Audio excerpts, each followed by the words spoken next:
अस्सलाम वालेकुम नाज़रीन, आप देख रहे हैं प्रोग्राम तहकीक। मैं हूँ सना फैसल। एतमाद एक ऐसा रिश्ता जो अल्फाज का मोहताज नहीं होता, भरोसा जो दिल से जुड़ता है और रूह तक उतर जाता है। कभी यह एतमाद जिंदगी आसान बना देता है और कभी यही भरोसा जिंदगी भर का पछतावा बन जाता है। रिश्ते, दोस्तियाँ, ताल्लुकात, सब कुछ इसी एक कच्चे धागे से बंधे होते हैं जिसका नाम यकीन है। मगर जब यही यकीन टूटता है तो सिर्फ दिल नहीं टूटता, पूरा वजूद बिखर जाता है और रूह पर ऐसे भयानक जख्म लगते हैं जिनका भरना नामुमकिन होता है। और सबसे ज्यादा खतरनाक वो होता है जब कच्ची उम्र के ख्वाब, जवानी की मासूम ख्वाहिशें झूठे दिलासों और मीठे लफ्जों के जाल में आकर बर्बाद हो जाती हैं। जब एक नासमझ लड़की ख्वाबों के झुरमुट पर भरोसा कर बैठती है और फिर इसी भरोसे के नाम पर अपनी इज्जत, मान, यहाँ तक के जिंदगी की मासूमियत भी गवा बैठती है। ये वो लम्हा होता है जहाँ मोहब्बत, दोस्ती या चाहत का नाम लेकर जिस्मानी नहीं बल्कि पूरी शख्सियत का कत्ल किया जाता है। आज हम अपने प्रोग्राम तहकीक में ऐसे ही एक इबरतनाक वाक़े से पर्दा हटाएंगे जिसे जानकर आप भी चौंक जाएंगे। सोशल मीडिया, खास तौर पर टिकटॉक, जहां बाज अफराद के लिए शोहरत का जरिया बनता है, वहीं बाज के लिए बर्बादी का रास्ता भी साबित होता है। ऐसा ही एक वाकया पेश आया कराची में, जहां सोशल मीडिया पर बढ़ती हुई आज़ादियां और गैर मोहतात राब्ते खानदान के लिए भयानक ख्वाब बन गए और एक जीती जागती लड़की दुनिया से कटकर अपनी इज्जत, आबरू और मासूमियत के साथ हर चीज गवा बैठी। औरंगी टाउन की रिहायशी नौजवान लड़की युसरा टिकटॉक के जरिए एक लड़के से दोस्ती के बाद अपने ही शहर में कई माह तक इग़वा और हब्से बेजा का शिकार रही। लड़के ने मिलने के बहाने बुलाकर उसे इग़वा किया और तवील अरसे तक कैद में रखा। मकामी MPA और इलाका पुलिस की मुश्तरका कोशिशों से युसरा को बाजियाब करवाया गया, लेकिन इस दौरान जो कुछ इसके साथ हुआ वो अल्फाज में बयान करना मुश्किल है। वो ना सिर्फ जिस्मानी बल्कि ज़हनी अजियत का भी शिकार रही। इस हवाले से युसरा ने जो इंकशाफात किए, इसने पूरे इलाके को तशवीश में मुब्तला कर दिया। आइए तहकीक का पर्दा हटाते हैं और जानते हैं कि आखिर वो कौन से अवामिल थे जिन्होंने एक मासूम लड़की की जिंदगी को सबसे भयानक बाप से गुजारा। नाज़रीन, इस वक्त हम औरंगी टाउन में मौजूद हैं और ये इलाका गुलशन ज़िया सेक्टर 11.5 कहलाता है और यहाँ पर एक इंतहाई अफसोसनाक वाक़या पेश आया है जो इस पूरे वाक़े का मुतासरा किरदार है, जिसने अजियत झेली और जिसने दोस्ती के नाम पर उसके साथ क्या क्या हुआ वो तमाम चीज़ें तो आपको बताएंगे। इस वक्त हमारे साथ इस इलाके के MPA भी मौजूद हैं जिन्होंने उस लड़की की काफ़ी मदद की और उसे बाजियाब कराया। क्या हुआ था, कैसे हुआ था, ये तमाम चीज़ें भी आपको बताएंगे। लेकिन इन्होंने इन तक आवाज़ कैसे पहुँची, इन्होंने उस लड़की को कैसे बाजियाब कराया, आइए जानते हैं। नाज़रीन, इस वक्त हमारे साथ MPA एजाजुल हक साहब मौजूद हैं। अस्सलाम वालेकुम, आपके टाइम का बहुत शुक्रिया। अच्छा एजाज साहब, मुझे बताइएगा ये मामला क्या है, क्योंकि सुनने में यही आ रहा है कि 1.5 साल कबल ये वाक़या हुआ था और अब 1.5 साल बाद वो लड़की बाजियाब हुई है। तो ये वाक़या आप तक कैसे पहुँचा और आपने इस पर किस तरह से एक्शन लिया? 1.5 साल कबल मई 2024 में बच्ची की वालदा मेरे पास, वालिद और वालदा मेरे ऑफिस आए थे, तो उन्होंने मुझसे कंप्लेन की कि 2 दिन से हमारी बच्ची गायब है। तो मैंने उनसे एक वही जो सवाल होता है, जाहिर सी बात है कि मेरा काम तो नहीं है कानून नाफिज करने इदारे के काम में करना शुरू कर दूं, तो मैंने उनसे यही कहा कि आपने पुलिस से रब्ता किया? तो उन्होंने कहा जी पुलिस से रब्ता किया, लेकिन पुलिस ने कोई रिस्पॉन्स नहीं किया। तो मैंने फिर जो एक कानूनी कार्रवाई होती है कि इनिशियली FIR दर्ज करवाई जाती है, तो पुलिस के आला अफसरान से बात करके, SSP से बात करके मैंने फिर FIR दर्ज करवाई थी। तो गालिबन कोई 5 मई 2024 की और ये जो FIR दर्ज हुई थी वो किसकी मुद्दयत में हुई थी और किसके खिलाफ हुई थी? वालिद के मुद्दयत पे हुई थी और ये गालिबन नामालूम हुई थी। तो FIR तो दर्ज हो गई, लेकिन उसके ऊपर कोई बाज़ाब्ता कार्रवाई नहीं हो सकी, जो हमारे यहाँ कल्चर है अमूमन नहीं हो सकी। 1.5 साल का अरसा गुजर गया। अब जाहिर सी बात है हम भी अपनी मसरूफियात में, इतना बड़ा हल्का है तो मुझे भी याद नहीं था। तो कोई गालिबन परसों रात में बच्ची के जो पेरेंट्स हैं वो मेरे घर पे आए। उन्होंने कहा भाई मसला ये है कि 1.5 साल के बाद हमारी बेटी ने अपनी कज़न से रब्ता किया है और रो रही थी शदीद कि वो बहुत ज़्यादा तकलीफ़ में है और उसको आज मौका मिला है कि कॉल करें। उसने बड़ी मुश्किल से अपनी कज़न का नंबर याद किया हुआ था। बच्ची ने ये कहा कि मैंने कुरान पे लिखा हुआ था ये नंबर भूल ना जाओ इसके लिए। तो मौका मिलते उसने कॉल की। तो उसने कुछ क्लू दी कि उसने बताया कि न्यू कराची है और दुआ चौक है, इमाम बारगाह के करीब हूँ मैं। तो खैर वो मैंने चीज़ें लिख ली और एफआईआर भी निकलवाया कि कंसर्न जो अफसरान है तफ्तीश के, इन्वेस्टिगेशन के, उनसे बात करूँगा। तो जाहिर सी बात उन्होंने ही काम करना है, पुलिस का काम है ये। तो खैर फिर एक दफ़ा फिर रात के 1 बजे दोबारा मैं घर पे नहीं था, तो पेरेंट्स दोबारा आई बच्ची की। तो उन्होंने कहा बच्ची ने दोबारा कॉल की है और कॉल करके वो रो रही है शदीद ना, और कह रही है कि मैंने जो फ़ोन किया आपको इतला देने के लिए वो यहाँ के लोगों को पता चल गया है और मुझे मारा जा रहा है बहुत शदीद, और ये कहा जा रहा है कि सुबह हमें यहाँ से शिफ्ट करेंगे। तो लिहाजा जो भी करना है आप आज करें, इसके बाद मौका नहीं मिलेगा। कोई इंटीरियर सेंटर भी बता रहे। तो मैं डिस्ट्रिक्ट सेंट्रल पे ही मौजूद था। तो मैंने कंसर्न जो एसएचओ है जहाँ पे एफआईआर दर्ज हुई थी पाकिस्तान बाजार थाने के, इमाम बख्श लाशारी साहब हैं एसएचओ, मैंने उनसे रब्ता किया। मैंने कहा ये बच्ची ने आज मुश्किल से रब्ता किया है, मैं ये समझता हूँ कि इसके ऊपर फिलफूर अगर कार्रवाई हम नहीं करेंगे तो ये मौका हमें दोबारा ना मिले। सही, लेकिन उन्होंने जो निशानियां बताई थी उसके हिसाब से तो ढूंढना फिर भी बहुत मुश्किल था। बहुत मुश्किल था, मैं इसीलिए कह रहा हूँ पुलिस की बहुत सपोर्ट रही है। सबसे पहले बिलाल कॉलोनी के जो एसएचओ है, मुझे उनका नाम नहीं आ रहा, तो उन्होंने मुझे उस लोकेशन तक पहुंचा दिया। हम वहाँ पर उस लोकेशन पे पहुंचे तो पता चला कि वो थाना बिलाल कॉलोनी ही नहीं है, एनकेआई थाना। फिर एनकेआई के थाने के एसएचओ से बात हुई, फिर उन्होंने अपनी नफरी भेजी।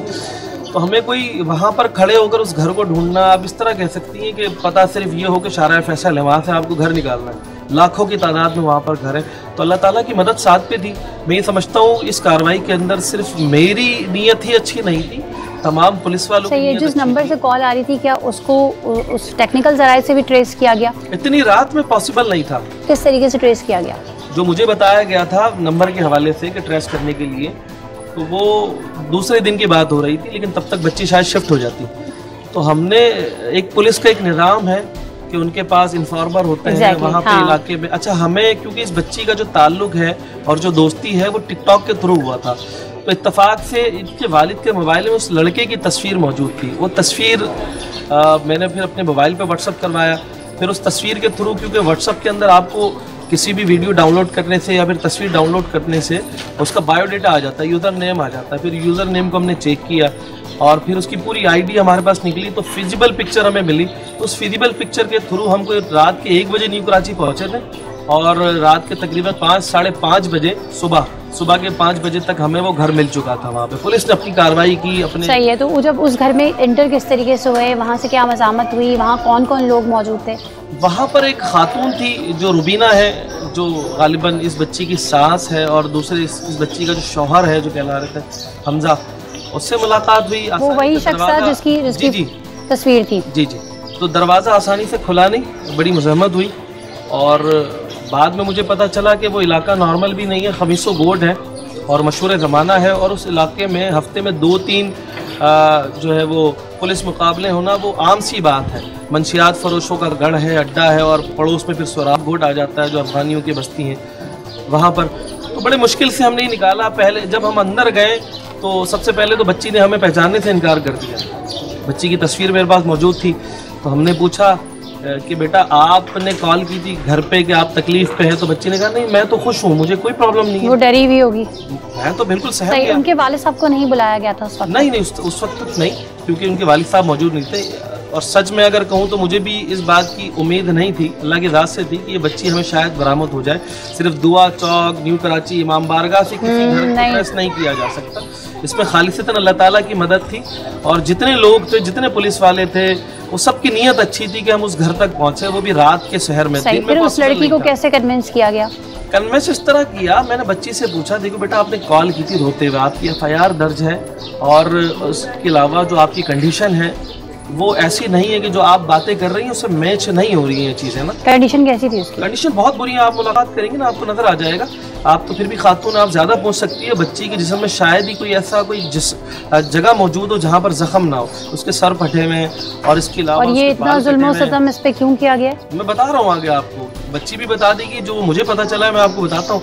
तो मैंने बच्ची से आखिरी दफ़ा कहा, मैंने कहा बेटा देखो ये आखिरी चांस है, आप बता दो आपने जाना है नहीं जाना है। तो बच्ची अचानक रो पड़ी। बच्ची ने कहा मुझे जाना है, मुझे जाना है, लेकिन मेरा ये शर्त है, मेरी तरफ से ये शर्त है कि आपने इन लोगों को कुछ नहीं करना। मैंने कहा ये तो अजीब बात हो गई, आपको इनको कुछ नहीं करना।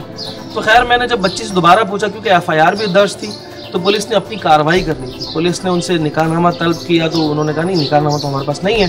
तो उन्होंने फिर कोई बहानेबाजी की और वहाँ से जो पुलिस की कार्रवाई होती है कि एफआईआर दर्ज है तो जाहिर सी बात है मुल्जिमान को तो आपने गिरफ्तार करना है। गिरफ्तार करके उनको एनकेआई थाने ले आया। तो मैंने बच्ची से पूछा तो आप ये बार बार स्टेटमेंट क्यों दे रही हो कि मैं घर जाना चाहती हूँ लेकिन मैं ये चाहती हूँ कि इनके साथ कुछ ना हो। तो बच्ची ने फिर अकेले में मुझे बताया कि मसला ये है भाई कि इन्होंने मुझे कहा है कि इनके साथ अगर कुछ होता है तो ये लोग मेरी फैमिली को नहीं छोड़ेंगे। कि जब अपने माँ बाप से मिली उस वक्त के क्या मना सकते हैं? बहुत ही अजीब। वो पहचान रहे थे वो उसी हालत में थी जिस हालत में गई थी? नहीं, बिल्कुल नहीं थी। मैं आपको तस्वीर दिखा दूंगा, जो मेरे पास पुरानी तस्वीर बच्ची की मौजूद है, जो माँ बाप ने मुझे दिया है निशानदेही के लिए। और इसके अलावा जो एग्जिस्टिंग बच्ची अभी मौजूद है, जो उसकी कंडीशन है, मौजूदा सूरत हाल है, उसमें बहुत ज़्यादा तब्दीली है। वो आपको लगेगा नहीं वही बच्ची है।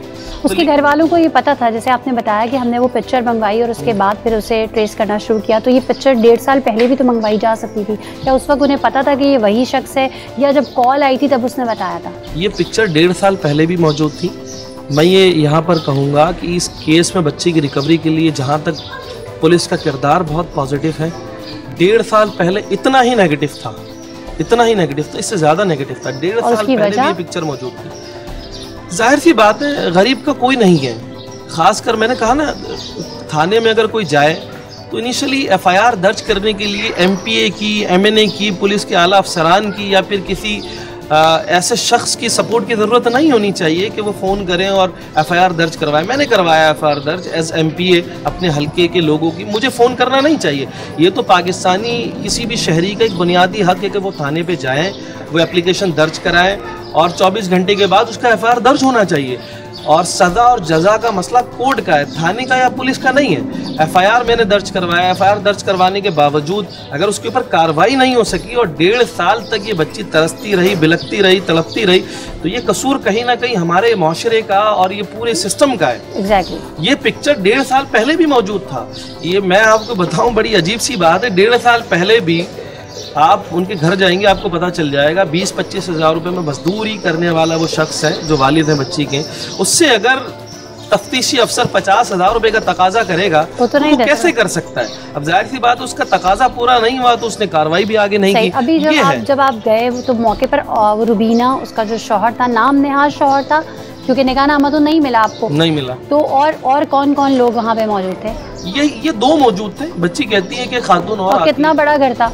कितने कमरे थे उधर? घर बहुत बड़ा नहीं था, 2 कमरे थे घर पे, एक फ्रंट पे एक बैक पे। उसी के अंदर किचन बना हुआ था। बच्ची कह रही थी बैक वाले कमरे से मुझे निकलने नहीं दिया जाता था। 1.5 साल के बाद आज मैंने बाहर की दुनिया देखी है, 1.5 साल तक मुझे निकलने नहीं दिया जाता। तो उसे कैसे पता था कि मैं जहाँ हूँ वहाँ पे इस तरीके से जो है वो दुआ चौक है और ये तमाम चीज़ें? और नंबर उसने किसका लिया था, किसके फ़ोन से फ़ोन किया था? बच्ची से जब मैंने पूछा तो बच्ची ने बताया ये घर पे 1.5 साल तक ये डिस्कस करते थे, क्योंकि नियर बाई था सारी चीज़ें, इमाम बारगाह। और बच्ची ने एक बात ये कही कि भाई मैंने इन 1.5 सालों में पेट भर के खाना तब खाया है जब कभी इमाम बारगाह में लंगर होता था तो वहाँ से खाना आ जाया करता था, इसके अलावा मुझे खाना नसीब नहीं हुआ। एक रोटी के 4 टुकड़े करते थे, 1 टुकड़ा मुझे एक वक्त पे मिलता था। ये सिचुएशन थी। तो घर पे डिस्कशन होती थी कि ये दुआ चौक है, ये न्यू कराची दुआ चौक। अब जाहिर सी बात है यूज टू हो गए ना घर वाले, उन्होंने खौफ नहीं था उनको कि बच्ची है, इसको हमने डरा धमका के रखा। और नंबर कहाँ से, फ़ोन कहाँ से लिया? अच्छा, मोबाइल जब बच्ची जा रही थी बच्ची के पास मोबाइल अपना मौजूद था। अब उसका कज़न का नंबर था ये। अब वो कहती है यहाँ पर जो घर वाले थे, यहाँ पर फहाशी होती थी, लड़कियाँ आती थी, लोग आते थे, तो यहाँ पर फहाशी होती थी। सिर्फ मैं अकेली लड़की नहीं हूँ, और भी लड़कियाँ थी जिनकी ज़िंदगी उन्होंने बर्बाद की है। तो यहाँ पर जाहिर सी बात है, क्योंकि मैं मदरसे से पढ़ी हुई हूँ तो मैं कुरान पढ़ती थी, कुरान का इस घर में कोई कल्चर नहीं था, तो मुझे मेरे कज़न का नंबर याद था, तो मैंने वो नंबर कुरान पाक के अंदर लिख के रखा हुआ था। तो मोबाइल कभी भी मुझे मिला नहीं। जब मुझे मोबाइल, क्योंकि उस दिन जिस दिन बच्ची ने फ़ोन किया उस दिन घर पे कोई मेहमान आए हुए थे, तो मोबाइल रुबीना ने बच्ची के कमरे में रखा हुआ था। तो उसने कहा मुझे एक मौका मिला था कि मैं कॉल कर लूँ, तो मैंने कुरान शरीफ से वो नंबर निकाला और अपने कज़न को कॉल की और ये बातें मैंने उसको बता दी। सिर्फ न्यू कराची, दुआ चौक, फिर इमाम बारगाह, फिर अल्लाह ताला की मदद आई। जाहिर सी बात अल्लाह ताला दिलों में डालता है, जहनों में डालता है, तो हमने भी उसके ऊपर बहुत सीरियस। सही। तो अब जो लोग वहाँ से अरेस्ट किए गए हैं, जिसका नाम नेहाज शौहर और उसकी सास, उसके खिलाफ क्या कार्रवाई की जा रही है? या वो इसी तरीके से छूट जाएंगे, ज़मानत पे रिहा हो जाएंगे और फिर लोगों के साथ इसी तरीके से धोखा करते रहेंगे? सबसे पहले अफसोसनाक बात तो ये है कि मैं एज एमपीए में खुद गया और इतने ख़तरनाक इलाके से उनको, अच्छा बच्ची की रिकवरी तो है अपनी जगह पर, लेकिन सबसे बड़ी रिकवरी ये थी कि उन मुलजिमान की गिरफ्तारी। जहाँ तक मैंने अभी चीज़ों को स्टडी किया, मुझे लगता है ये पूरा एक ग्रोह है। जो बच्ची बयान दे रही है उसके मुताबिक तो ये ग्रोह है, और मैंने कुछ और ज़राए से भी पता किया कि इस तरह के इशूज़ उस बोर्ड में होते हैं और आए दिनों कार्रवाई चल रहा होता है। तो मेरे ख्याल से पुलिस ने उस लड़के की वालदा को रिलीज़ कर दिया है उसी दिन, और 3 दिन के बाद उस लड़के के थाने में मौजूदगी के बावजूद कल गिरफ्तारी अमल में आई है। ऑफिशियली जो गिरफ्तारी है वो कल अमल में आई है, क्योंकि शायद पुलिस के पास टाइम नहीं था कि उस लड़के को गिरफ्तार करें, और उसकी गिरफ्तारी भी मेरे प्रेशर में हुई है। मैंने कहा आपने एक बंदा थाने पे रखा हुआ है, आप बगैर गिरफ्तारी के कैसे रख सकते हैं? और ये मेरे ख्याल से ऑपरेशन की गलती भी नहीं है। हमारे यहाँ पुलिस के निज़ाम में जो खराबी है वो ऑपरेशन डिपार्टमेंट से ज़्यादा इन्वेस्टिगेशन का है। सही, उसने दौरान तफ्तीश कुछ बताया है? सवाल अभी तक कुछ भी नहीं पता। तो आज बच्ची गई है, उसका मेडिकल होना है, जाहिर सी बात है 100% अगवा का केस है। बजाय इसके कि वो दोस्ती, वो एक ट्रैप करने का तरीका था, और 1.5 साल तक बच्ची जिस अजियत में मुब्तला रही है। और आप क्या समझते हैं कि इस तरह के मुजरिमों को कैसी सज़ा देनी चाहिए? मैं ये समझता हूँ इसको प्रोजेक्ट केस बनाना चाहिए। सिर्फ बच्ची को तो इंसाफ मिले, लेकिन ये एक ऐसा एग्जाम्पल बने। आपको लगता है 1.5 साल हब्से बेजा में जहाँ उसको हर तरह की ज़्यादती का निशाना बनाया गया, सिर्फ इस मुजरिम को सज़ा देने से उसको इंसाफ मिल जाएगा? नहीं, कम से कम एग्जाम्पल तो बने। देखिए, मैं ये समझता हूँ जब पुलिस सिंसियरिटी के साथ इसके ऊपर इंक्वायरी करेगी, तफ्तीश करेगी, तो और भी कई चेहरे और कई नाम और कई लड़कियां बाज़ियाब होंगी। देखिए ना, वो उसकी वालदा को छोड़ना, मुझे तो बात समझ में नहीं आई। अब पुलिस की कार्रवाई है, अब जितना हमने किया उतना आपको भी पता है कि सिस्टम क्या चल रहा है। लेकिन ख्वाहिश यही है बच्ची को इंसाफ तो मिले, लेकिन इस तरह के वाक़यात तब रोनुमा नहीं होंगे जब आप किसी को, इस तरह के मुलजिमान को एग्जाम्पल बनाएंगे और दुनिया को बताएंगे कि इस तरह के कार्रवाई करने वालों की सरकूबी इस तरह होती है। बिल्कुल, नाज़रीन, ऐसे केसेस पे जो है वो मिसाली सज़ा देनी चाहिए, ताकि मज़ीद लोग जो है वो इस तरह का करने के बारे में सोचे भी नहीं। वो लड़की इस वक्त इस दर्द कर अजियत से गुजर रही है। आइए जानते हैं। नाज़रीन, मेरे साथ युसरा की पुप्पो मौजूद है, उनसे कुछ बात करते हैं। अस्सलाम वालेकुम। वालेकुम सलाम। मुझे बताएं युसरा, कैसी बच्ची है? मतलब एक नॉर्मल बच्ची थी, मतलब सीधी शादी कराने की लड़की है, और मतलब इतना मतलब शोर नहीं था उनके अंदर, बाहर निकलना ये करना, घर के अंदर ही रहती थी, पीछे गली में पढ़ने जाती थी। कौन सी क्लास में पढ़ती है? ना हासनी पढ़ी है, 5 जमात तक पढ़ी है। मतलब ये हिफ्ज़ करने के लिए कोशिश कर रही थी, बच्ची मुअल्लिमा की कोर्स कर रही थी। पीछे गली में मदरसा है। और कितने साल की है? मतलब 17 साल की उम्र में गई है, मतलब 3 महीना बाकी था 18 साल में। कहीं उससे पहले रिश्ता वगैरह तय हुआ? कहीं से भी नहीं हुआ रिश्ता। सही, आपको कब पता चला, कैसे पता चला, फिर आप लोगों ने क्या किया? बच्ची मदरसा से घर वापसी नहीं आई, आती है 4:30 बजे मदरसा से। तो फिर हम लोग ने वालदा को फ़ोन किए, भाई को, मतलब अम्मी को, उनके वालदा को फ़ोन करके बोले मतलब भाभी देखिए इस अभी तक घर नहीं आई है। तो फिर भाई ने कॉल किया, तो वहाँ से किसी मर्द ने उठाया फ़ोन भाई तक। सही, तो यानी फ़ोन उसके पास ही था? हाँ, फ़ोन बच्ची से छीन लिया गया है। तो किसी मर्द ने उठाया, बोला आपकी बच्ची मेरे हाथ में है, मतलब मेरा बच्ची से हम निकाह करा देंगे, ऐसी कुछ बोला है। तो आखिर में उन्होंने ये भी कहा कि आपकी बच्ची, मतलब भाई ने बहुत रिक्वेस्ट की है रो दो के, बच्ची मेरे हवाले कर दे, हम लोग इज्जत से निकाह कर देंगे, जो भी है हम लोग को कुछ पता नहीं है, मतलब मोहब्बत क्या है कुछ भी नहीं पता। तो बोला हम लोग इज्जत से आप मेरी बच्ची को मेरे घर ड्रॉप कर दे, हम लोग आपको हवाले कर देंगे, आपके बच्चे से निकाह कर देंगे। बहुत बोला भाई ने, बोला आप मेरी बच्ची कहाँ है? 3-4 दफ़ा भाई ने आवाज़ उठाया, मतलब कहाँ है मेरी बच्ची से बात कराओ। बोले आपकी बच्ची को हम लोग इतना दूर लेके चले जाएंगे, आप लोग ढूंढने से भी नहीं मिलेगी। सही है, तो वो पुलिस के पास भी गए, सब जगह पे गए। ये पता था कि उसकी टिकटॉक पे किसी से दोस्ती है? ये बात घर में किसी को नहीं पता, वो एनी टाइम मतलब टिकटॉक देखती थी, सिम बगैर सिम वाला मोबाइल दिलाए थे उनके वालदा ने, मतलब ड्रामा वगैरह देख लेगी, घर में बिजी रहेगी बच्ची। हम लोग के पुप्पी लोग के साथ ही सोती थी, कोई ऐसी बनक लगने नहीं दी हम। सही, और अब जब उसकी कॉल आई तो आप लोगों को किसने आके बताया? कौन सी कज़न है वो और क्या कहा? ये मतलब मेरी भांजी है, वो भी रात को 11 बजे उसके पास कॉल आया, मेरी बहन के, बड़ी बहन के यहाँ, बड़ी पुप्पी के यहाँ की है। जो नंबर उसको याद था उसी ने की है, घर का किसी का नंबर याद नहीं था बच्ची को। बोले याद भी था तो लिख के रखी थी। बोला क्या, बताया कि मैं कौन बात कर रही हूँ? पहले बोली वो उर्दू मतलब अनजान बन के बात की है पुप्पी से, मतलब बोली आपकी कोई भतीजी गुम हो गई है। तो मेरी बड़ी वाली बहन रोने लगी, बोली हाँ शायद वो सोचिए कोई पता बताने के लिए पुप्पी को कॉल किया है। फिर जाके बच्ची का मतलब मेरी बाजी को मतलब इतना भी पता नहीं था कि मेरी भतीजी बात कर रही है। तो उसकी बड़ी वाली बेटी छीन ली मोबाइल, जैसे रोने लगी तो भतीजी का आवाज़ सुनी, मतलब बात सुनती। फिर उसने मतलब वो एक कॉल में वो बच्ची ने मतलब आवाज़ पहचान ली मेरी बाजी ने, बोली तुम इसरा बात कर रही हो ना, मुझसे झूठ नहीं बोलो। तो फिर उसी में बच्ची रो के मुन्नीबाजी बोली, तो उसी में पक्का शक हो गया। तो बच्ची बोली है मतलब तुम होश तो हो ना इसरा? बोली मैं बहुत अजियत में हूँ, यहाँ से मुझे जल्दी निकालो, आप लोग मुझे देख के पहचानोगी नहीं बाजी। बोले घर वालों को जाके बता दे जल्दी मुझे यहाँ से, मतलब दूसरे दिन सुबह 11 बजे निकालो यहाँ से मुझे जल्दी, ये लोग मुझे मार डालेंगे। सही, जब आपकी पहली मुलाकात हुई आप पहचान गई उसरा को? हाँ हम लोग पहचान गए। आप कह रहे हैं आप नहीं पहचाने थे, सामने आके बच्ची का हालत ऐसा हो गया। क्या बताया उसको? बच्ची पहचान में नहीं आ रही थी,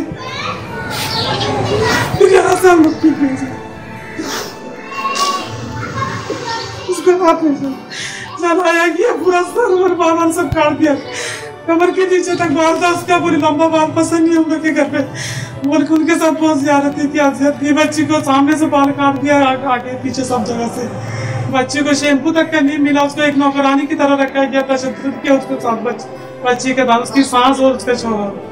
ये क्यों ऐसा करते थे? पता नहीं लग रहा, कोई पुराना दुश्मनी से बंदा बदला निकालता रहा, वैसे हार के हम लोग को समझ से बाहर है। और वो क्या सलूक करता था फिर शादी के बाद? तो वो मतलब उनका पेशा था लड़की बाजी करना, अड्डाबाजी, लड़की लोग को घर में लाना। बोलो उसकी माँ शामिल थी, लड़की को मतलब ला के बच्चों को देना, यही से भी माँ बाप लेके गया बच्चे। सही है, जो माँ बाप लेके गए थे वो बाप अब कहाँ है? वो लोग सब यूं नहीं कराची में। सही है, सुनने में तो यही आया है ना कि वो उस औरत को पकड़ा गया और उस शौहर को पकड़ा गया, बाप का तो कोई जिक्र नहीं आया। नहीं, बच्ची कल भी बयान में बोली है बाप भी था वहाँ पे, मतलब बाप भी आया था ना उनको लेने के लिए। सही है, तो ये लोग क्या पैसों पे जो है वो लड़कियां देते थे या उनके उस जगह पर लोग आते थे, क्या होता था? तो इनका मोबाइल में बोली बच्ची से ना, मतलब मुझे जाने के बाद डरा धमका के मैंने तो कबूल नहीं किया, मैं रुक गई थी वहाँ पे। तो बच्ची सियानी थी, उनको पास आने नहीं दिया। तो बोली ना तुम्हारी असलियत मुझे पता चला, मुझे घर तक छोड़ दो, मैं तुम्हारी सारी दुनिया को चिल्ला चिल्ला के बोलूंगी। तो बच्ची को बहुत अजियत मिला ये सब, इसी वजह से उसको कैद रखा पूरा 1.5 साल तक। तो यहाँ आने के बाद ना एकदम नफसियाती पागल के हालत में बच्ची हम लोग को मिली थी, दिमाग काम नहीं कर रहा था उसका, छोटे छोटे भाई बहन को नहीं पहचानती थी। सही, तो वो क्या बताती थी? क्या उसके साथ भी बदसलूकी करते थे और मुख्तलिफ लोगों को बुलाते थे? उसके साथ उसके जाने के बाद भी मतलब लड़कियां लोग आना, अड्डाबाजी करता था लड़कियों से, उसके बाद तवज्जो नहीं था। और इसको भी इस काम के लिए इस्तेमाल करते थे? इस्तेमाल किया, मतलब इसको बेचने का इरादा था। तो वो लोग मेरा हालत देख के मतलब बच्ची दिन ब दिन कमजोर होते जा रही, खाना पीना बंद कर दिया उन्होंने, कमरे में बंद करके रखा रोक करके।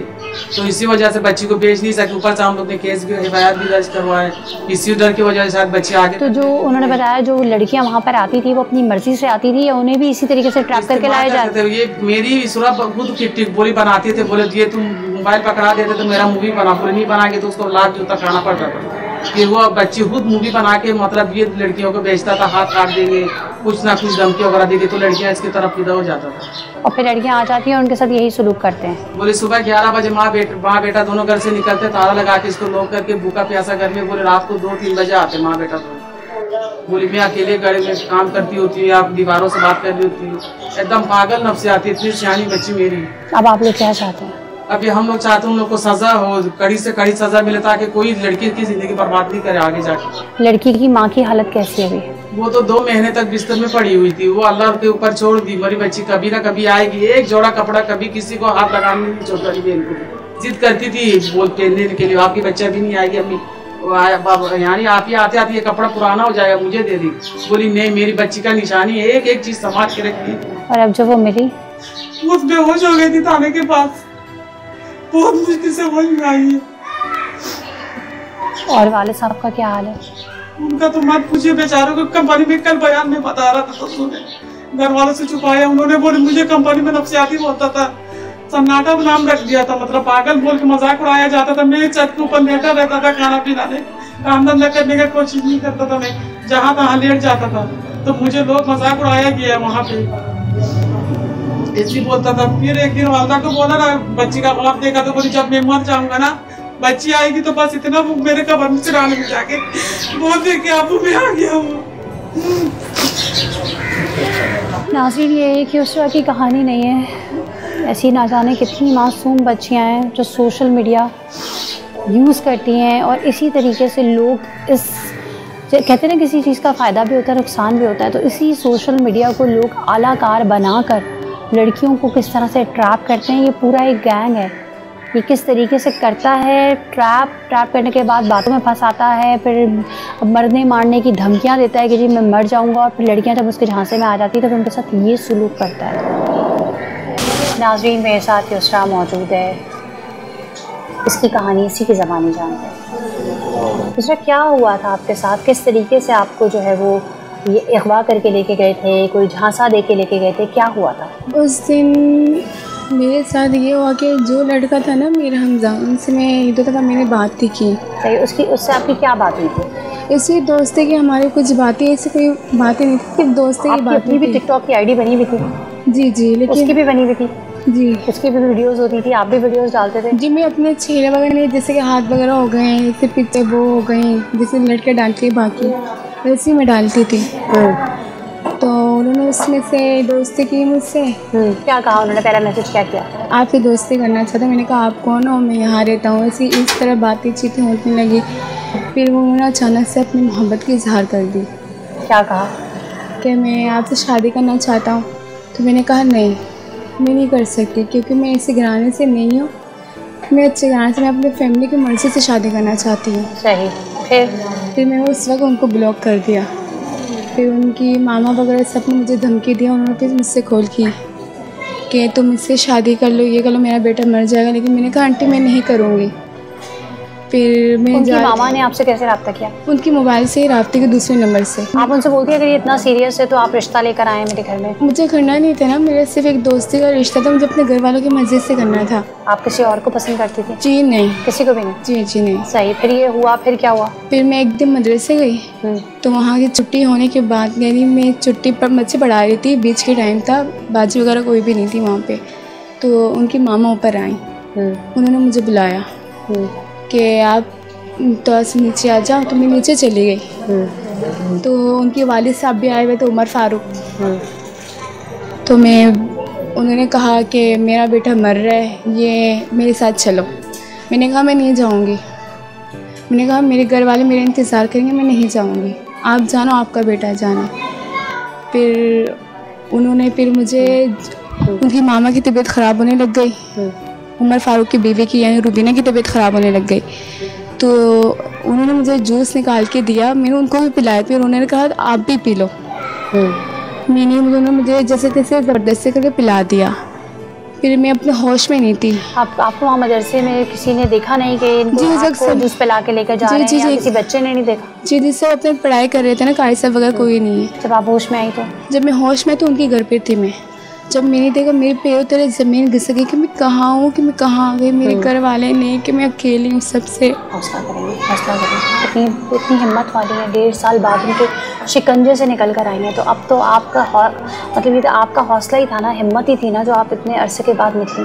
फिर बताएं क्या हुआ? फिर मैंने वहाँ पे देखा, मैंने कहा सब मौलवी वगैरह आए हुए थे।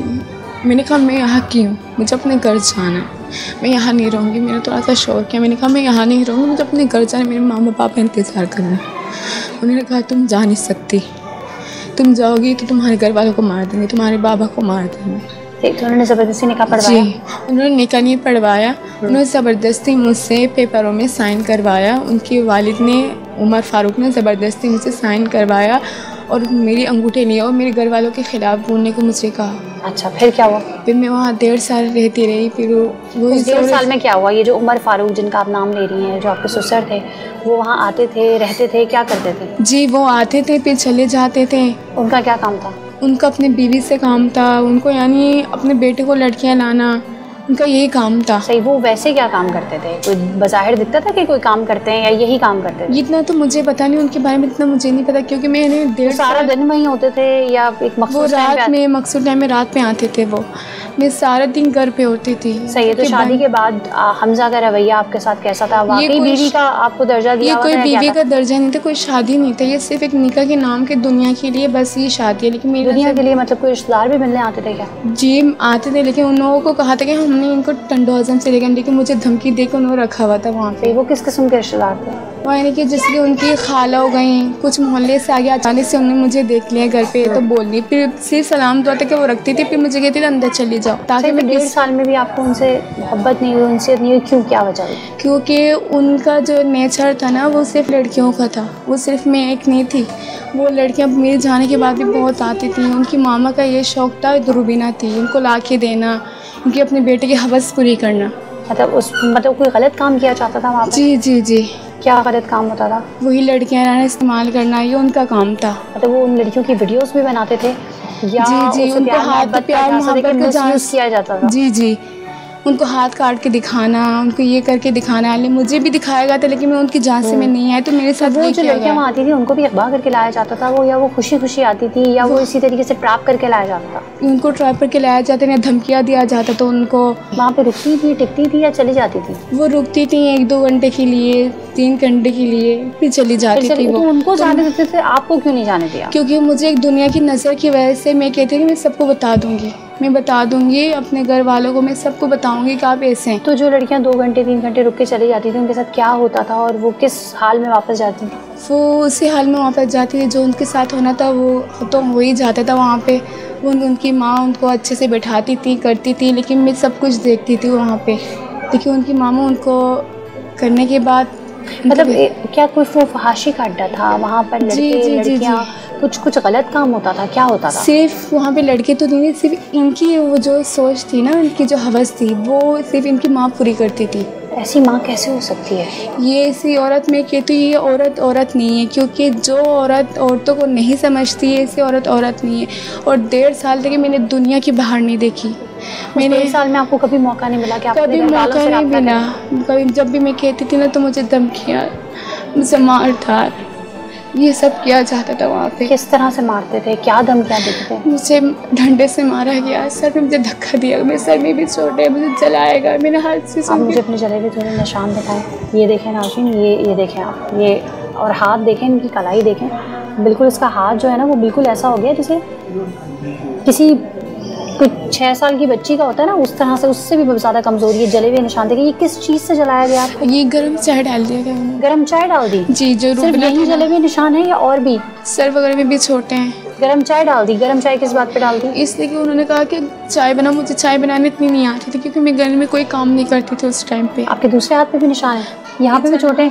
जी जी, तो जलने के निशान है। तो कभी प्यार से मोहब्बत से समझाने की कोशिश नहीं की? किसी बाहर वाले को आपने बताया नहीं? कहीं पड़ोस में नहीं गई? घर से भागने की कोशिश नहीं की? मुझे कहीं भी उन्होंने चाहने की, मुझे हर दफ़ा टाले में, घर में बन रहती तो कोई नहीं, सिर्फ मैं अकेले रहती थी उस घर में। वो सिर्फ रात में आते थे। और वो आपके साथ क्या सलूक करते थे मारपीट के अलावा?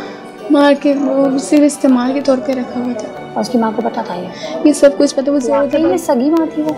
जी, वो जोर ज़बरदस्ती करवाने के लिए कमरे में खुद ही कहते थे कमरे में जाओ, वो खुद ही मुझे केस के। लेकिन जब ये कभी अमल होता था तो वो खुद भी मौजूद होती थी उधर? खुद भी मौजूद होती थी?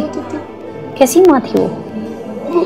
औरत में वो एक शैतान है औरत की नज़र में। आपकी कुछ वीडियोस वगैरह भी उन्होंने बनाई हैं? उन्होंने सिर्फ दुनिया की नज़र में मुझे एक निकाह के तौर पर, लेकिन मेरी नज़र में कोई निकाह नहीं। ये धोखे से मुझसे साइन लिया गया, मुझसे धमकियाँ दी गई। मुझे इस दौरान आपका कोई बेबी भी नहीं हुआ? नहीं, क्योंकि 1.5 साल का अर्सा आप वहाँ रही। नहीं। डॉक्टर के पास लेके गए आपको कभी? नहीं। और क्या करते थे? उनका मानना है हर चीज़ तकलीफ़ें मैंने बर्दाश्त की। मुझे मेरे बाबा के पास जाने, मैंने उसकी हर तकलीफ़ें बर्दाश्त की। मुझे अपने घर वालों की याद आती थी। खाने में क्या? खाने में कुछ नहीं, 2-3 दिन, अगर सुबह का नाश्ता हुआ तो 2-3 निवाले पास। तो कभी क्या खाते थे? खुद वो लोग खा के बैठ जाते थे, मुझे पूछते नहीं थे। मैं घर के काम करते आया करती थी, कपड़े धोना मेरा यही काम था। मुझे तकलीफ़ होती थी तो मैं कभी लेट जाती थी, कभी कर रही हूँ काम, अगर नहीं करती तो चिल्लाते थे। फिर अपने बेटे को बताते थे, अपना बेटा उसको मारता था, उसकी माँ मुझे आपको कैसे मौका मिला कि आपने अपने कज़न से रब्ता किया जो आपकी कज़न थी? मैंने 1.5 साल में जुल्म सहने के बाद मुझ में और हिम्मत नहीं थी। मैंने अपने लिए, मेरे मरने के बहुत को मैंने अपने हाथ काट दिए थे। फिर उन्होंने क्या किया? आपको लेके गए तब डॉक्टर के पास?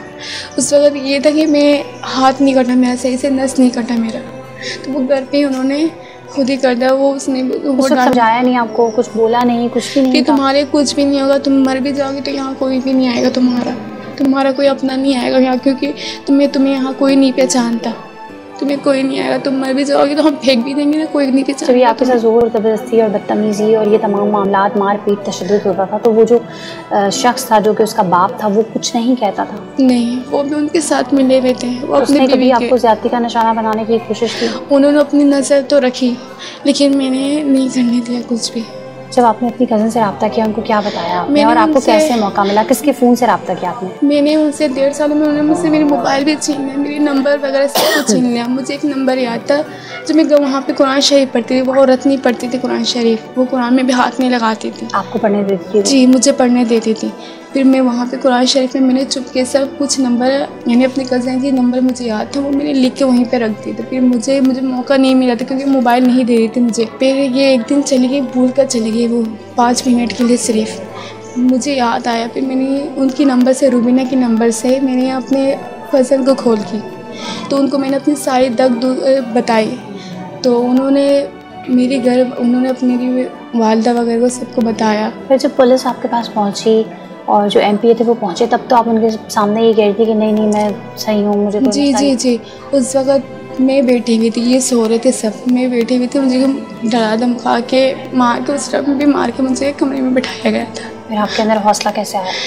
फिर जब गेट खटखटाने की आवाज़ आई ना तो रूबीना जो थी वो सुराग में से झाँकने लगी, तो वो इनको पहचानती हैं, तो उन्होंने देख लिया। तो वो आके कमरे में मुझे धमकी देने लग गई, जैसे पहले टॉर्चर करी थी। मैं दिमागी तौर पर मैं खुद अपने वालिदैन को भी पहचान नहीं पाई। मैं ज़्यादा 1.5 साल तक, क्योंकि मैं कहीं बाहर की दुनिया देखी नहीं है मैंने। अरसे के बाद जब आप अपने वालिदैन से जब मिले तो आपको कैसा लगा? मुझे ऐसा लगा कि मेरी दुनिया मुझे मिल गई, मेरा सब कुछ मुझे मिल गया। अब आप अपनी वालिदा से भी मिली हैं, अपने कज़न से भी मिली हैं, अपने रिश्तेदारों से भी मिली हैं। मुझे इतनी खुशी है जब गए ना, जब पुलिस वाला सब लोग मुझे धमकी देती कहना कि तुम अपने मर्जी से आई हो, अपनी खुशी से आई हो। इसलिए मेरे किसी को नहीं, सिर्फ पुलिस को देख मैं अचानक से डर गई उनकी धमकियों पर। मुझे यही कहना पड़ा कि मैं अपनी मर्जी से आई। जब मैं अकेले सब आप लोगों के सबकी मैंने सपोर्ट देखी, फिर मुझ पर हिम्मत आई, अपने घर वालों को देखी, फिर मुझ पर हिम्मत आई सब कहने की, बाकी लड़कियों की ज़िंदगी बर्बाद करने से मुझे हिम्मत आई। उनके घर का माहौल कैसा था? कितना बड़ा घर था? किस तरह का था? वो रहते थे, उनकी आमदनी का जरिया क्या था? वो रहते थे यानी किराए घर पे रहते थे वो। उनका 1.5 साल में उसी घर में रहे या कहीं और गए? 1.5 साल में मुझे कहीं लेके नहीं गए, सिर्फ उसी घर में रखा? उसी घर में रखा मुझे। उनका यानी वो मेरी जो रूबीना थी ना, बाहर चले जाती थी दिन भर। वो कभी रात को 3-2 बजे कभी बेटा कहता कि वो लड़की आ रही है, अम्मी ये लड़की आ रही है, वो इंतज़ाम करके रखती थी। इंतज़ाम किस चीज़ का? जैसे कमरे वगैरह का, उस लड़की से अच्छे से बात करना। तो वो जो लड़कियां आती थी उनको ये कोई तोहफे तहफ़ भी देते थे या कोई पैसे वगैरह भी देते थे या क्या करते थे? और जब वो जा रही होती थी लड़कियां तो वो क्या रिएक्शन देती थी? कुछ उनको धमकियाँ भी दिया जाता था वहाँ पे। जो लड़कियाँ सही होती थी, जिनको आया रोते हुए जाती थी लड़कियाँ? कुछ रोते हुए भी जाती थी, कुछ अपनी खुशी से भी आती थी और जाती भी थी। किसी को मैंने रोते हुए भी देखा है, उनकी वीडियोस बना के उनको धमकियाँ दिया जाता था उनको। और ये क्या कमाते थे, क्या इनका कारोबार था? कुछ नहीं पता। ये एक ही था, रूबीना का एक ही बेटा था? एक बेटा और कोई और बहन भाई? एक बेटा और बेटी। बेटी शादीशुदा थी। वो आती थी, वो भी टॉर्चर करती थी। वो क्या टॉर्चर काम करना, अगर तो उसे काम में देरी होगी तो उनका हाथ उठाना। तो आपने कभी उसको बैठ के बताया नहीं अपनी कि तुम तो एक लड़की हो? उनको खुद भी पता है, उनको खुद भी पता है अपने भाई की, अपनी माँ की नेचर खुद भी उनको पता है, क्योंकि वो औरत भी कहती हूँ जो माँ ऐसी है ना तो उनकी बेटी भी ऐसी होगी। अच्छा, ये जो लड़कियाँ ये सोशल ऐप्स का इस्तेमाल करती हैं और इसी तरह से झांसे में आ जाती हैं, उनके लिए क्या कहना चाहिए? मैं कहती हूँ लड़कियों को अगर मोबाइल दिया भी जा रहा है ना तो उसको सही इस्तेमाल करें। अगर कुछ भी बात हो ना अपने वालिदैन को, अपने घर वालों को बताएं। उसको ये मत समझे कि छोटी मोटी बातें छोड़ दे, नहीं बताएं, तो ये मत करें। जो भी बात हो, जो भी कुछ भी हो, कोई भी धमकी दे रहा हो, कोई भी कुछ भी कह रहा हो, आप अपने घर वालों को इत्तला दें। अच्छा, अब आप क्या चाहती हैं, क्या होना चाहिए? मैं चाहती हूँ उस रूबीना को, जो औरत के नाम पे एक धब्बा है और वो औरत ही नहीं है मेरी नज़र में। जो औरत की दर्द ना समझे वो औरत नहीं है। मैं चाहती हूँ उसी बेटे को, उसको, उसके शोहर को ऐसी सज़ाओं की दुनिया याद करो। बाकी लड़कियों की जो ज़िंदगी बर्बाद की है, मैं उनकी तरफ से भी बोल रही हूँ। जिसको हिम्मत नहीं है, मैं कहती हूँ वो भी हिम्मत करे, अपने हक़ के लिए लड़े। जो लड़कियाँ भी दुख तकलीफ़ में, मैं कहती हूँ हक़ के लिए लड़े, वो सबकी सपोर्ट लें, ना डरे मेरी तरह। आपको ये वहाँ पे जैसे आप बता रही हैं कि कहीं जाने नहीं दिया जाता था, किसी से मिलने नहीं दिया जाता था, तो दिन रात की कैद आपको पता थी? अब इतने दिन गुजर गए, अब इतने महीने हो गए, अब 1.5 साल हो गए। वो कहते थे ना, वो कहते थे मुझे, वो निकाह करते थे, लेकिन निकाहनामा नहीं था उनके पास। साइन तो उन्होंने मुझसे ले लिया पेपर में, लेकिन मेरे सामने कुछ भी नहीं था। मैं कहती थी कभी आपको घुमाने लेके गया, कोई अच्छे खाने खिलाए, कभी कोई मीठी बात कही, कोई अच्छी? मुझे ईद आए, त्योहार आए, कुछ भी नहीं। मैं अपने घर पे रहती थी।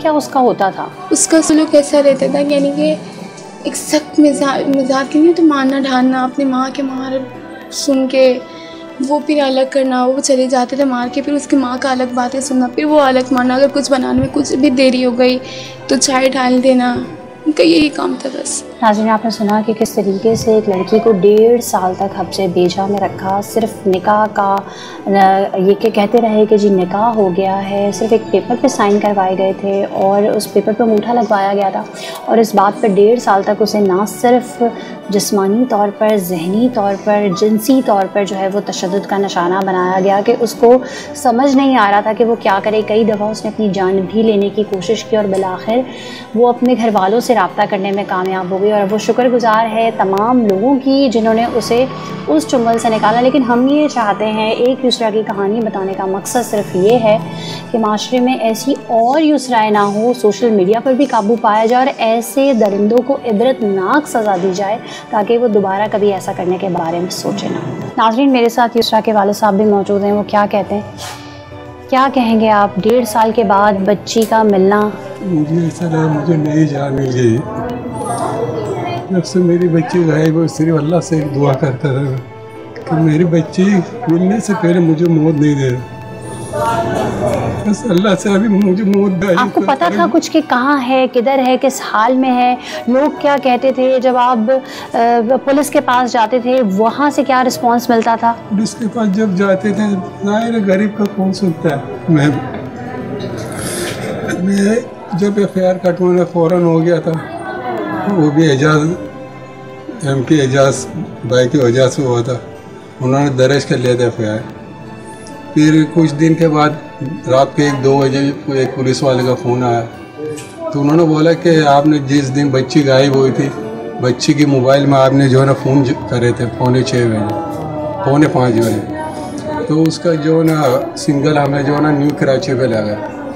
तो मैंने रो के बताया सर आप लोग, फिर पता चला तो आप लोग कार्रवाई करें।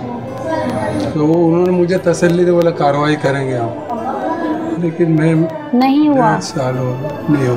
मतलब ये बात जब वो घूमी थी तब पता चल गया था उन्हें कि सिग्नल न्यू कराची में मिले हैं, लेकिन किसी ने कुछ नहीं किया, कार्रवाई नहीं किया। सही, आपको कब पता चला कि आपकी बेटी की कॉल आई है और जिस वक्त आप इससे मिले किस हाल में थी? मैं इतवार को ड्यूटी से आया, खाना वाना खा के थोड़ा रेस्ट कर रहा था मैं, तो मेरी एक भांजी है 12 नंबर में रहती है, तो वो भागते हुए आई, बोला मामू जो ना इसरा की जो ना कॉल आई है, 2-3 लफ्ज़ बोलिए कि मैं बहुत मुसीबत हूँ, बहुत अजियत हूँ 1.5 साल से, कह दूँ।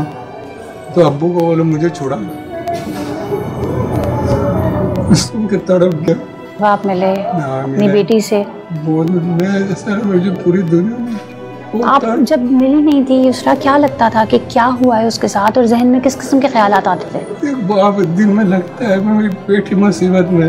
मुझे उन्होंने बताया कि आपके पास एक पिक्चर भी थी उस लड़के हमजा की, ये पिक्चर पहले क्यों नहीं यूज़ की गई और ये पिक्चर कहाँ से आई आपके पास? पहले नहीं थी ये पिक्चर, जो ना चलती चलती जो ना अचानक जब मेरे पास तो मोबाइल में वो कज़न के मेरे भांजिया वगैरह चलाती थी, तो शक करते थे, हम बोला लगता है यही लड़का होगा। क्यों लगता था कि यही लड़का है? तो इन्होंने जो ना कभी एक दिखाया होगा इन्होंने, तो जो ना उन्होंने इनके जहन में भी नहीं था, सब पढ़ने चले जाते थे, तो बच्ची ने दिखाई होगी कभी एक दिन, तो एक के जहन में था कि यही लड़का होगा। सही, अब आप क्या चाहते हैं, क्या होना चाहिए? तो इससे बंद हो जो मेरे बेटी के साथ हुआ, जो एक सेहतमंद बच्ची थी, मैं अभी बिल्कुल एक हड्डी का ढांचा बन के आई वहाँ से। अब पता नहीं, अभी मेडिकल रिपोर्ट भी करवाया, वो लोग भी जो मैडम थे अब्बासी के, वो भी जो ना उनको आँखें फाड़ के देखी, उनके सर और फटे हुए थे। क्या कह रही थी? तो बोला बच्चे से तशद्दुद हुआ। उनके बाल भी लंबे लंबे बाल थे, बाल भी सारे काट दिए? अल्हम्दुलिल्लाह सारे मेरे हमदान में मेरे बच्चे की बाल बहुत सारे बाल काट दी सामने। आपका सामना हुआ उन लोगों से? आपने उनसे कुछ पूछा? उनसे मेरा तो एक सिर्फ मुर्दों का सामना हुआ है, जो लड़का है उनका आमिर हमजा, उनका सामना हुआ। आपने कुछ नहीं पूछा? हिम्मत ही नहीं। और अब आप क्या चाहते हैं? चाहता हूँ उनको कड़ी सजा मिले, ताकि ऐसी नौबत किसी और माँ बेटी के साथ पेश नहीं आए। तो मैंने 1.5 साल तक बर्दाश्त करूँ, कोई बाप कोई माँ बर्दाश्त नहीं कर सकती। मैंने अकेला पैदल गया हूँ, किराया नहीं होता था। जहाँ शक हुआ यहाँ गिरा, हालांकि मार्केटों में तो कहीं मार्केट में तो नहीं आई, या गाड़ियों से कभी आता था काम से जा के देखता था। एक दफा मैं 5 नंबर से आ रहा था, चलते गाड़ी से चला लगा, जैसे मेरी एक बेटी की तरह नजर आई, स्टॉप में खड़ी। लोग आपको दफ्तर में पागल वगैरह भी कहते थे, ऐसे भी कहते थे कि ये खोया खोया रहता है, सोचता रहता है, मजाक उड़ाते थे आपका? मजाक उड़ाते थे, लेकिन मेरे दिल का किसको पता। नाज़रीन, आप सुन सकते हैं ये एक बाप है और इस बाप के दिल पे क्या बीती होगी जब इसके जिगर गोशे को इससे जुदा कर दिया गया होगा। इन्होंने बताया कि हर चलती लड़की पर गुमान होता था कि शायद ये मेरी युसरा है, और एक दफ़ा तो इन्होंने चलती हुई बस से भी छलांग लगा दी थी, सिर्फ ये सोच के कि गुजरने वाली लड़की मेरी युसरा है। और अब जब उनको बेटी मिली है तो इस हाल में है कि उसको देख कर न जीते हैं न मरते हैं, आँखों में सिर्फ आंसू ही आंसू हैं, क्योंकि उसकी जो चोटें हैं, उसके जो ज़ख़म है उसके जिस्म पे, उसके सर पर, उसकी रूह पर, वो इनको छल्ली करें। और ये सिर्फ ये चाहते हैं कि इंसाफ होना चाहिए। ये सिर्फ युसरा की कहानी नहीं बल्कि हर उस लड़की की दास्तान है जो ख्वाबों के पीछे सोशल मीडिया की चमक दमक में खो जाती है। ये सिर्फ एक अगवा का वाक़या नहीं बल्कि एक एतबार का कत्ल था। ये वाक़या हमें सिखाता है कि सोशल मीडिया पर हर मुस्कुराहट सच्ची नहीं होती और हर दोस्ती नीयत की आयनेदार नहीं होती। गैर मोहताज शेयरिंग और बढ़ती हुई ऑनलाइन सरगर्मियों ने प्राइवेसी के तहफ़्फ़ुज़ को निहायती मुश्किल बना दिया है। यहाँ कोई भी दरिंदा सुनहरे चमकते लिबास में मलबूस किसी भी मासूम को अपने जाल में फांस सकता है। युसरा तो बाजियाब हो गई, मगर इसके जहन पर लगने वाले जख्म शायद कभी भर ना सके, क्योंकि जो जख्म जिस्म पर नहीं दिखते वही सबसे ज्यादा गहरे होते हैं। याद रखें, सच वो नहीं जो स्क्रीन पर दिखाई देता है, बल्कि वो है जो वक्त के साथ खुलता है। हर फॉलोअर दोस्त नहीं होता और हर लाइक तारीफ नहीं होती। धोखा हमेशा दरवाजा खटखटा कर नहीं आता, कभी वो मुस्कुराहट, कभी एक रिक्वेस्ट और कभी किसी बेजरर सी चैट में छुपा होता है। इसलिए होशियार रहें और मोहतात रहें, क्योंकि जाहिर हर चीज नहीं बताता और सच हमेशा नजर नहीं आता। सना फैसल को इजाजत दें, फिर मिलेंगे एक नए राज, एक नई कहानी और एक नई तहकीक के साथ। अल्लाह हाफ़िज़।